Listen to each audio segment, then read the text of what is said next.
Chapter 47. Then Joseph went and told Pharaoh and said, My father and my brothers, their flocks and their herds and all that they possess have come from the land of Canaan, and indeed they are in the land of Goshen.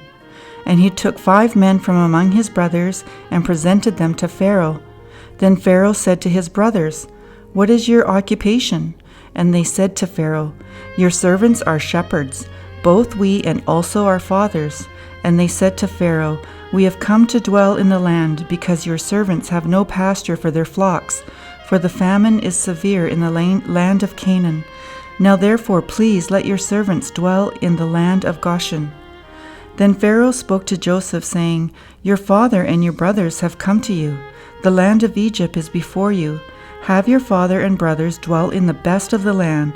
Let them dwell in the land of Goshen. And if you know any competent men among them, then make them chief herdsmen over my livestock. Then Joseph brought in his father Jacob and set him before Pharaoh, and Jacob blessed Pharaoh. Pharaoh said to Jacob, How old are you? And Jacob said to Pharaoh, The days of the years of my pilgrimage are 130 years. Few and evil have been the days of the years of my life, and they have not attained to the days of the years of the life my fathers in the days of their pilgrimage. So Jacob blessed Pharaoh and went out from before Pharaoh.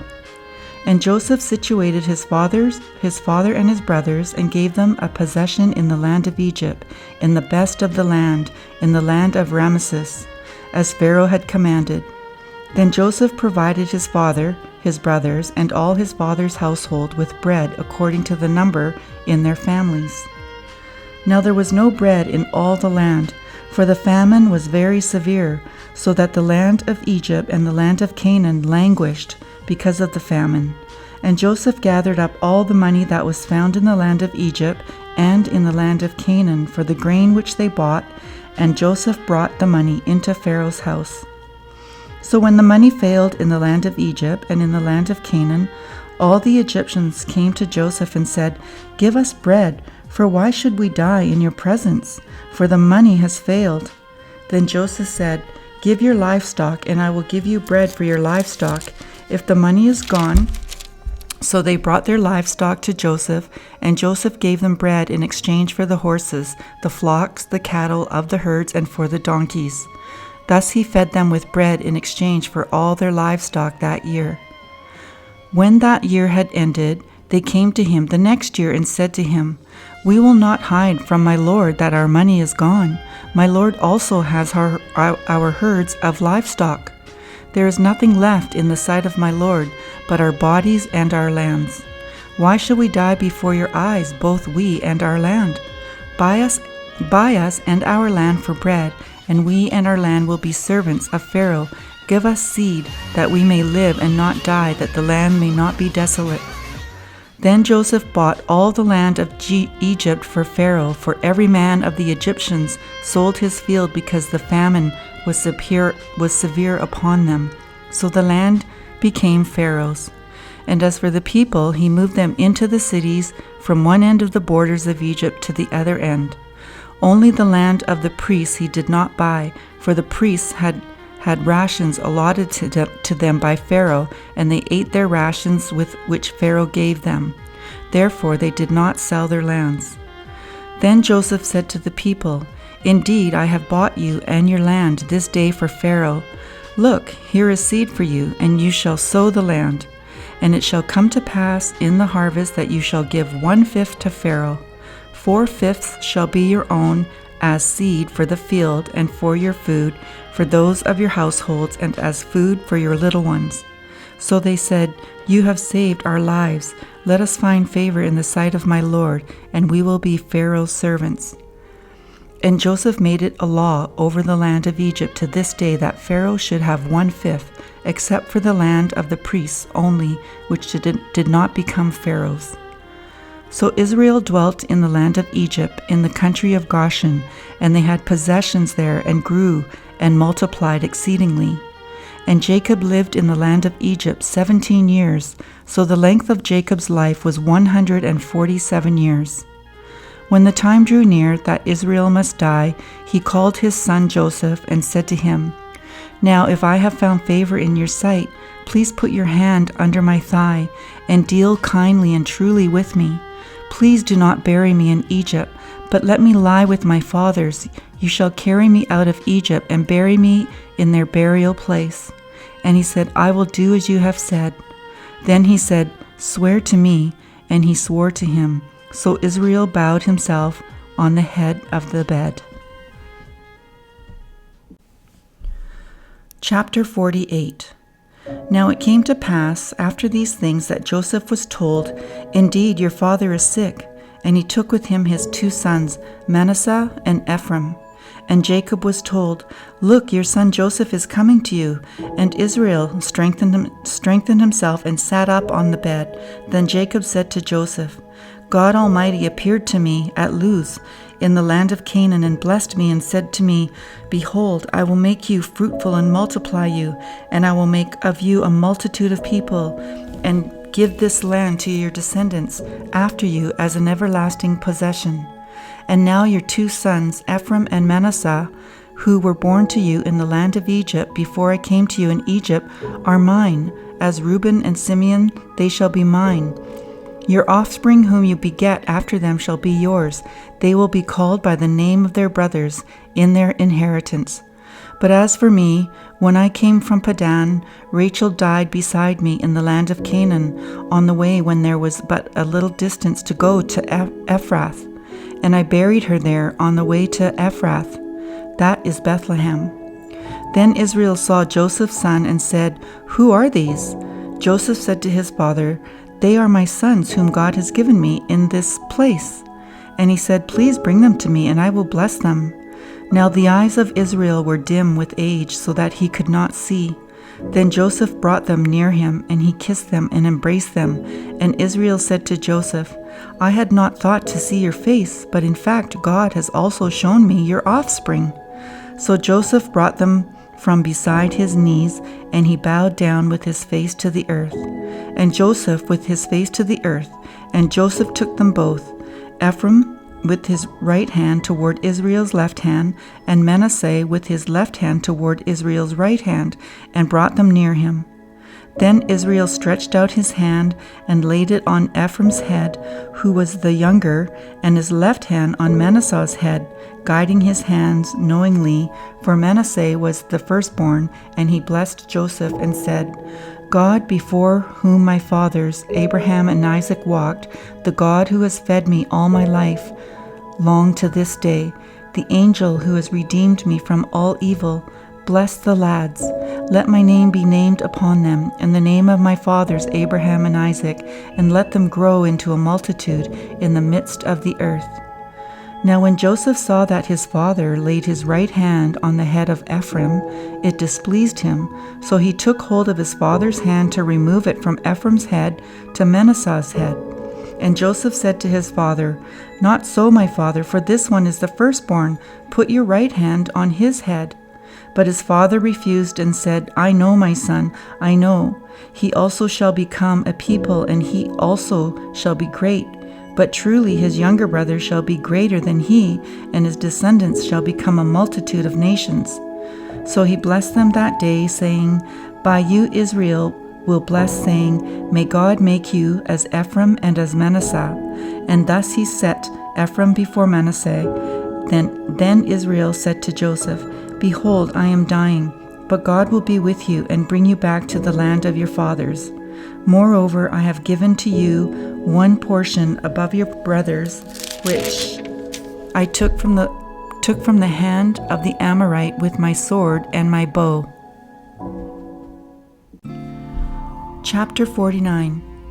And Jacob called his sons and said, "Gather together, that I may tell you what shall befall you in the last days. Gather together and hear, you sons of Jacob, and listen to Israel your father. Reuben, you are my firstborn, my might, and in the beginning of my strength, the excellency of dignity and the excellency of power. Unstable as water, you shall not excel, because you went up to your father's bed, then you defiled it. He went up to my couch. Simeon and Levi are brothers. Instruments of cruelty are in their dwelling place. Let not my soul enter their council, let not my honor be united to their assembly. For in their anger they slew a man, and in their self-will they hamstrung an ox. Cursed be their anger, for it is fierce, and their wrath, for it is cruel. I will divide them in Jacob and scatter them in Israel. Judah, you are he whom your brothers shall praise. Your hand shall be on the neck of your enemies. Your father's children shall bow down before you. Judah is a lion's whelp. From the prey, my son, you have gone up. He bows down, he lies down as a lion, and as a lion who shall rouse him? The scepter shall not depart from Judah, nor a lawgiver from between his feet, until Shiloh comes, and to him shall be the obedience of the people. Binding his donkey to the vine, and his donkey's colt to the choice vine. He washed his garments in wine, and his clothes in the blood of grapes. His eyes are darker than wine, and his teeth whiter than milk. Zebulun shall dwell by the haven of the sea. He shall become a haven for ships, and his border shall adjoin Sidon.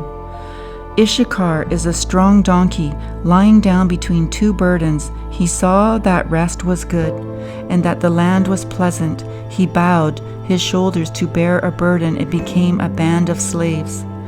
Dan shall judge his people as one of the tribes of Israel. Dan shall be a serpent by the way, a viper by the path, that bites the horse's heels, so that its rider shall fall backward. I have waited for your salvation, O Lord. Gad, a troop shall tramp upon him, but he shall triumph at last. Bread from Asher shall be rich, and he shall yield royal dainties. Naphtali is a deer let loose. He uses beautiful words. Joseph is a fruitful bough by a well. His branches run over the wall. The archers have bitterly grieved him, shot at him and hated him, but his bow remained in strength, and the arms of his hands were made strong by the hands of the mighty God of Jacob. From there is the shepherd, the stone of Israel, by the God of your father who will help you, and by the Almighty who will bless you, with blessings of heaven above, blessings of the deep that lies beneath, blessings of the breasts and of the womb. The blessings of your father have excelled the blessings of my ancestors, up to the utmost bound of the everlasting hills. They shall be on the head of Joseph, and on the crown of the head of who was separate from his brothers. Benjamin is a ravenous wolf. In the morning he shall devour the prey, and at night he shall divide the spoil. All these are the 12 tribes of Israel, and this is what their father spoke to them, and he blessed them. He blessed each one according to his own blessing. Then he charged them and said to them, I am to be gathered to my people. Bury me with my fathers in the cave that is in the field of Ephron the Hittites, in the cave that is in the field of Machpelah, which is before Mamre, in the land of Canaan, which Abraham bought with the field of Ephron the Hittite as a possession for a burial place. There they buried Abraham and Sarah his wife. There they buried Isaac and Rebekah his wife, and there I buried Leah. The field and the cave that is there were purchased from the sons of Heth. And when Jacob had finished commanding his sons, he drew his feet up into the bed and breathed his last, and was gathered to his people. Chapter 50. Then Joseph fell on his father's face and wept over him and kissed him. And Joseph commanded his servants, the physicians, to embalm his father. So the physicians embalmed Israel. 40 days were required for him, for such are the days required for those who are embalmed, and the Egyptians mourned for him 70 days. Now when the days of his mourning were past, Joseph spoke to the household of Pharaoh, saying, If now I have found favor in your eyes, please speak in the hearing of Pharaoh, saying, My father made me swear, saying, Behold, I am dying in my grave, which I dug for myself in the land of Canaan. There you shall bury me. Now therefore, please let me go up and bury my father, and I will come back. And Pharaoh said, "Go up and bury your father as he made you swear." So Joseph went up to bury his father, and with him went up all the servants of Pharaoh, the elders of his house, and all the elders of the land of Egypt, as well as all the house of Joseph his brothers, and his father's house. Only their little ones, their flocks and their herds, they left in the land of Goshen. And there went up with him both chariots and horsemen, and it was a very great gathering. Then they came to the threshing floor of Atad, which is beyond the Jordan, and they mourned there with a great and very solemn lamentation. He observed 7 days of mourning for his father, and when the inhabitants of the land, the Canaanites, saw the mourning at the threshing floor of Atad, they said, "This is a deep mourning of the Egyptians." Therefore its name was called Abal Mizraim, which is beyond the Jordan. So his sons did for him just as he had commanded them. For his sons carried him to the land of Canaan and buried him in the cave of the field of Machpelah before Mamre, which Abraham bought with the field from Ephron the Hittites as property for the burial place. And after he had buried his father, Joseph returned to Egypt, he and his brothers and all who went up with him to bury his father. When Joseph's brothers saw that their father was dead, they said, "Perhaps Joseph will hate us and may actually repay us for all the evil which we did to him." So they sent messengers to Joseph, saying, "Before your father died, he commanded, saying, 'Thus you shall say to Joseph, I beg you, please forgive the trespass of your brothers and their sin, for they did evil to you. Now please forgive the trespass of the servants of the God of your father.' And Joseph wept when they spoke to him. Then his brothers also went and fell down before his face, and they said, 'Behold, we are your servants.' Joseph said to them, 'Do not be afraid, for I am in the place of God. But as for you, you meant evil against me, but God meant it for good, in order to bring it about as it is to this day, to save many people alive. Now therefore do not be afraid. I will provide for you and your little ones.' And he comforted them and spoke kindly of them. So Joseph dwelt in Egypt, he and his father's household, and Joseph lived 110 years. Joseph saw Ephraim's children to the 3rd generation. The children of Machir, the son of Manasseh, were also brought up on Joseph's knees. And Joseph said to his brethren, 'I am dying, but God will surely visit you and bring you out of this land to the land of which he swore to Abraham, to Isaac, and to Jacob.' Then Joseph took an oath from the children of Israel, saying, 'God will surely visit you, and you shall carry up my bones from here.' So Joseph died, being 110 years old, and they embalmed him, and he was put in a coffin in Egypt.